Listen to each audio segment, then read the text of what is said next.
Hello student, today I am going to teach you grammar. Topic is pronoun. आज मैं आपको pronoun के बारे में बताने जा रही हूँ. pronoun मतलब सर्वनाम. तो जैसा कि सबको पता है pronoun किसे what is pronoun? The word that take the place of nouns are called pronoun. तो जो वर्ड्स होते हैं जो संज्ञा के जगह पर जिस वर्ड्स का हम लोग इस्तेमाल करते हैं उसे हम प्रोनाउन करते हैं. For example he, she, it, they, ये सब क्या है? प्रोनाउन है. इसका यूज हम जहाँ पे जब हम नाउन के जगह पे हम ये प्रोनाउन का यूज करते हैं. यहाँ पे बहुत सारे डिफरेंट काइंड्स दिए हुए हैं प्रोनाउन के. Pronouns are of different kinds. Pronoun जो है वो बहुत तरह के होते हैं. Personal pronoun, positive pronoun, demonstrative pronoun, interrogative pronoun, reflexive pronoun, emphasis pronoun, indefinite pronoun, distributive pronoun, relative pronoun and emphatic pronoun. ये सारे प्रोनाउंस के काइंड्स दिए हुए हैं. वन बाय वन सबको डिफाइन करके बताने जा रही हूँ. अगर आप नोट करना चाहें तो कॉपी पे नोट भी कर सकते हैं. सो फर्स्ट क्या है मेरा? Personal pronoun. पर्सनल प्रोनाउन क्या होता है? What is personal pronoun? Personal pronoun such as I, you, he, she, him, her, them, it stand for the replace person, stand for and replace person or things. ये क्या personal pronouns क्या सब होते हैं? I, you, he, she, him, her, them, it, ये सब क्या है? सारे के सारे पर्सनल प्रोनाउंस है. और इसका यूज हम किसी भी पर्सन और थिंग्स को रिप्लेस करके, जहाँ पे बार बार पर्सन का नेम आ रहा है तो उस जगह उसको रिप्लेस करके हम इस प्रोनाउंस का यूज करते हैं. जैसे फॉर एग्जाम्पल यहाँ दिया हुआ है Reena is intelligent, she studies sincerely, the teachers likes her. तो यहाँ पे फर्स्ट सेंटेंस में नाउन यूज हुआ है Reena. Reena is a noun. And second sentence है सी स्टडीज सिंसियरली. यहाँ पे रीना के बारे में बोला जा रहा है कि रीना नेम है, रीना नाउन है. नाउन की जगह पे सी का यूज हुआ है, सी प्रोनाउन है. तो यहाँ पे नाउन के प्लेस पे सी यूज हुआ है, she studies sincerely. Next sentence है द टीचर्स लाइक्स हर. हर भी नाउन के रीना के लिए यूज हुआ है. रीना नाउन है और नाउन की जगह पे क्या यूज किए हैं हम लोग? प्रोनाउन हर. नेक्स्ट है इन द, आप ऊपर देख ही लिए कि ऊपर सेंटेंस में आप in the above sentence she and her take the place of Reena. अभी बताए थे हम कि रीना की जगह पे हम लोगों ने क्या यूज किया था? सी और हर को यूज किया था. These pronouns take place of person और थिंग्स. और ये प्रोनाउन क्या होते हैं? किसी पर्सन और थिंग्स की जगह पे यूज किए जाते हैं. We use personal pronouns in place of the person और people that we are talking about. Personal pronoun का यूज वहां पे होता है जहां पे हम किसी पर्सन या किसी पीपुल के बारे में बात कर रहे होते हैं. तो वहां पे हम उसके जगह पे पीपुल के नेम के जगह पे, पर्सन के नेम के जगह पे हम पर्सनल प्रोनाउन का यूज करते हैं. We use the first person pronouns I and we to speak of ourself. अगर हम खुद के बारे में बता रहे हों या खुद की चर्चा कर, खुद के बारे में कुछ बोल रहे हो तो वहां पे कौन सा प्रोनाउन यूज होगा? First person. I and we is a first person. तो हम लोग जब हम खुद के बारे में अगर बात कर रहे होते हैं तो आई और वी का यूज होता है. Example I like coffee, we drink coffee frequently. ठीक है.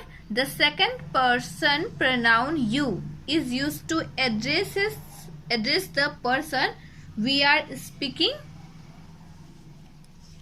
to. अब सेकंड पर्सन क्या होता है? यू.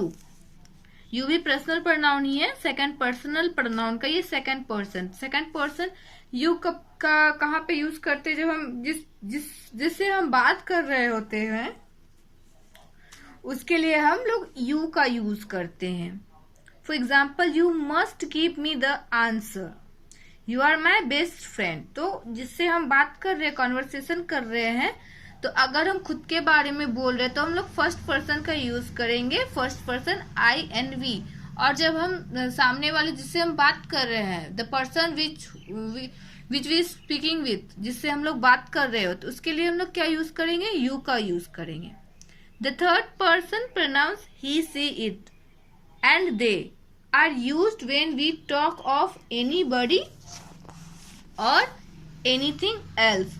और जो थर्ड पर्सन होते हैं, ही सी इट और दे, ये थर्ड पर्सन है। और इस थर्ड पर्सन का यूज हम तीसरे पार्टी के लिए करते हैं, यानी कि तीसरा कोई होता है, तीसरा व्यक्ति किसी और के लिए यूज करते हैं, या किसी भी चीज के लिए हम इसका यूज करते हैं। फर्स्ट पर्सन खुद के लिए यूज होता है, सेकंड पर्सन जिससे हम लोग बात कर रहे होते हैं वो, और थर्ड पर्सन किसी भी चीज के लिए यूज हो जाता है, थर्ड पर्सन के लिए।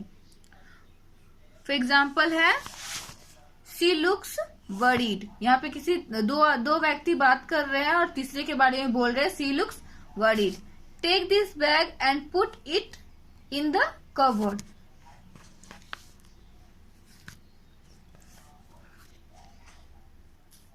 तो ये है personal pronoun, first person, second person, third person. First person INV, second person you, third person he she it और दे।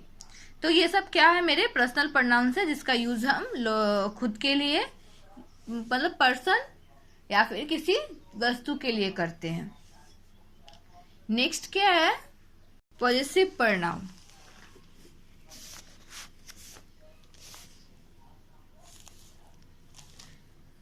Possessive pronouns such as mine, ours, yours, his, hers, theirs are used while referring to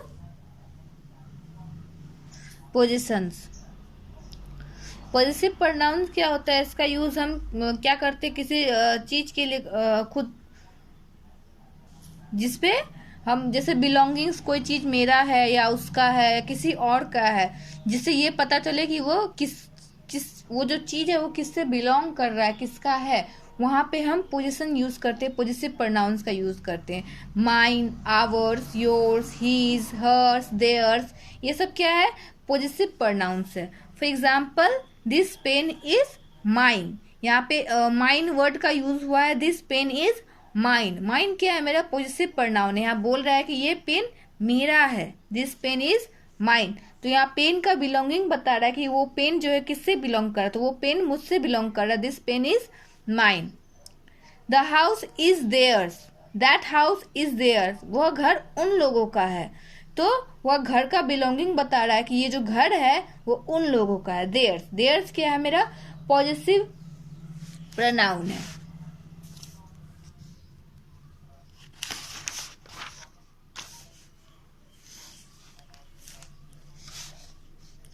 next क्या है, demonstrative pronoun. Demonstrative pronoun such as that, this, these and those are used to point out the specific things they refer to. अब demonstrative pronoun क्या होता है, this, that, these, दो, जिसमें हम point out करके बताते हैं कि क्या है और क्या नहीं है। तो फॉर एग्जाम्पल यहाँ पे है, this is a beautiful house, यहाँ पॉइंट आउट करके बताया जा रहा है कि ये जो घर है ये बहुत खूबसूरत है, this is a beautiful house, यह घर बहुत खूबसूरत है। Those are wet clothes, those are wet clothes, तो वो जो कपड़े हैं वो गीले हैं, वे कपड़े गीले हैं। तो यहाँ पे दिस और दोज का यूज हुआ है और दोनों डिमॉन्स्ट्रेटिव प्रोनाउन है। अब नीचे देखिए क्या लिखा, pronouns like this, that, those and these are use to point out certain objects. This, that, these, those, या क्या करते हैं, किसी भी ऑब्जेक्ट के ऊपर हम पॉइंट आउट करके बताते हैं, तो हम लोग दिस, दो, दिस, दैट, दीज दोज का यूज करते हैं। और ये कौन से प्रोनाउन है? Demonstrative pronoun. नेक्स्ट है रिफ्लेक्सिव प्रोनाउन। रिफ्लेक्सिव प्रोनाउन क्या होता है? When an action done by the subject turns back upon the subject, the pronoun we use to show this is called a reflexive pronoun. reflexive pronoun क्या होता है? जब when an action done by the subject word sentence के two parts होते हैं, इससे पहले बताया गया है। सेंटेंस के टू पार्ट्स होते हैं, सब्जेक्ट और प्रिडिकेट। तो वो जो सेंटेंस है, उस सेंटेंस में जो एक्शन है वो सब्जेक्ट के द्वारा किया जाता है। when an action done by the subject turn back upon the subject, जब वो एक्शन जो हो रहा है, जो क्रिया हो रहा है, वो सब्जेक्ट के द्वारा किया जा रहा है और वो वापस फिर सब्जेक्ट पर ही आ रहा है, तो उसे हम बोलेंगे रिफ्लेक्सिव प्रोनाउन। फॉर एग्जाम्पल है आई हर्ट माई सेल्फ। आई यहाँ सब्जेक्ट है और myself, I hurt myself, मैंने खुद को नुकसान पहुंचाया। आई हर्ट माई सेल्फ, तो माई सेल्फ क्या है? रिफ्लेक्सिव प्रोनाउन है। We looked at ourself in the glass. She put herself through a lot of trouble in finding out the truth. The bird injured itself. तो इसमें जो subject है, जो action subject के द्वारा जो एक्शन किया गया है, वो वापस सब्जेक्ट पे टर्न बैक हो गया है। यहाँ पे देखिए सब में क्या? Myself, ourself, herself, itself. तो सेल्फ और सेल्फ को ऐड करके हम रिफ्लेक्सिव प्रोनाउन बनाते हैं।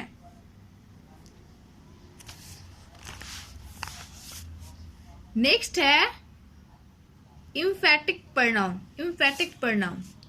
When a reflexive pronoun is used for laying emphasis, it is called an emphatic pronoun. जब किसी बात पर हम बहुत ज्यादा विशेष, बहुत ज्यादा जोर करके बोलते हैं, जोर दे करके बोलते हैं, तो वहां पे emphatic pronoun का यूज होता है। जैसे I myself cooked all the food, मतलब मैंने खुद से सारा खाना बनाया। She herself told me the truth, उसने स्वयं उसने खुद से मुझे सारा सच बताया। They themselves accepted their mistakes, उन्होंने खुद से अपनी गलती स्वीकार्य की। तो ये सब क्या है? मेरा emphatic pronouns है। हम किसी बात को बहुत ज्यादा जोर करके, प्रेस करके बोलते हैं, तो वहां पे हम emphatic pronoun का यूज करते हैं। नेक्स्ट है इंट्रोगेटिव प्रोनाउन। ये तो सबको पता ही होगा, इंट्रोगेटिव यानी कि प्रश्नवाचक। तो interrogative pronoun such as who, whose, which and what are used to ask question. तो इंट्रोगेटिव प्रोनाउन में क्या होता है? ये सिर्फ क्वेश्चन पूछते हैं। WH वर्ड्स आपको पता ही होगा, WH वर्ड्स जो होते हैं वो क्वेश्चन वर्ड्स होते हैं, इंट्रोगेटिव वर्ड्स हैं। WH words, What would you like to do now? What, यहाँ पे what वर्ड का यूज हुआ है, ये इंट्रोगेटिव हुआ। नेक्स्ट है which, who, ये सब क्या है? इंट्रोगेटिव प्रोनाउंस है, जिसका यूज इंट्रोगेटिव प्रोनाउंस के लिए का यूज हम क्वेश्चन करने के लिए करते हैं। नेक्स्ट है distributive pronouns. Distributive pronouns such as each, either and neither refer to person or things taken as unit. Each, either and neither, ये क्या है? डिस्ट्रीब्यूटिव प्रोनाउन है, जो कि किसी भी पर्सन या things which neither refer to person और things taken as a unit, जो कि एक ग्रुप पर्सन या थिंग्स को रेफर करते हैं। For example, each of us must contribute in their work. Each of us, हम में से प्रत्येक को उसके काम में उसकी contribute करना चाहिए। Each of us मतलब हम में से प्रत्येक। Either of you can take my dress for the party. neither of them attend the meeting. तो the pronouns each, either and neither refer to person or things one at a time. Either, each and neither ये क्या है मेरा distributive pronoun है.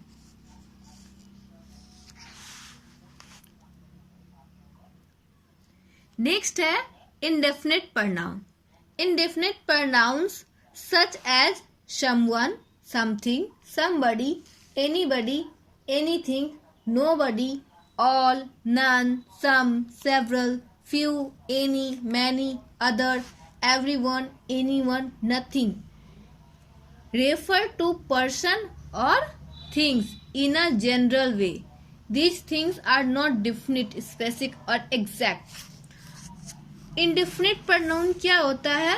जिसमें हमें कोई definite चीज पता ना हो, मतलब पूरा अच्छी तरह से उसकी क्वांटिटी या फिर कितने लोग हैं कि उसकी जो क्वांटिटी होती है वो पता नहीं. जैसे someone, something, somebody, anybody, anything, ये सब क्या होता है? इससे कुछ भी डेफिनेट नहीं हो रहा है, इसमें कुछ भी डेफिनेट नहीं होता है, कुछ भी स्पेसिफिक और कुछ भी एग्जैक्ट नहीं होता है. तो वो क्या हुआ मेरा डिफिनिट प्रोनाउन. अब यहाँ एग्जाम्पल भी दिया हुआ ही है. क्या है? somebody has left the door open, few escaped the tragedy, nobody lives there, I knew everything about this matter.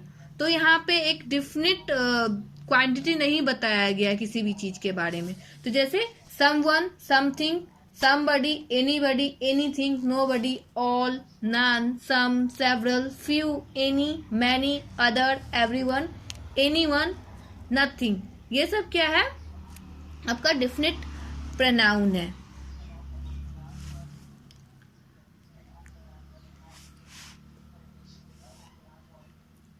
Next है relative pronoun.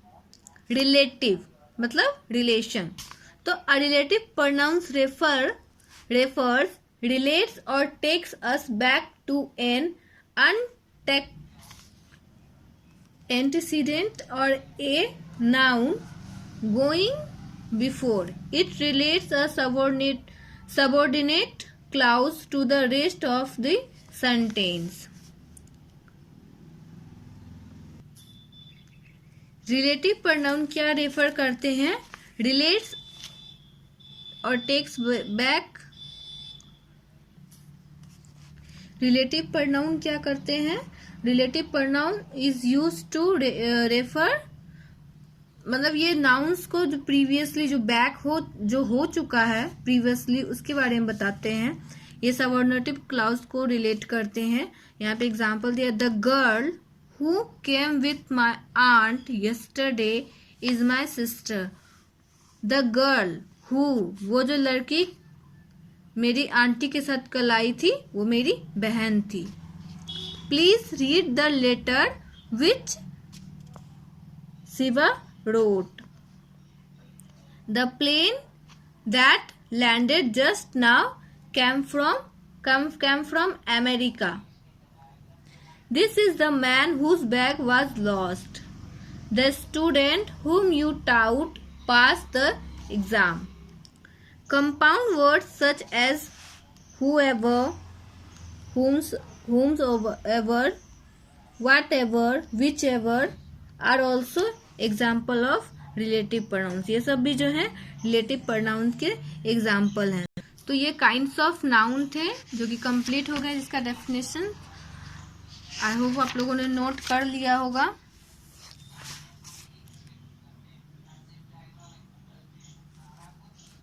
Okay then, thank you.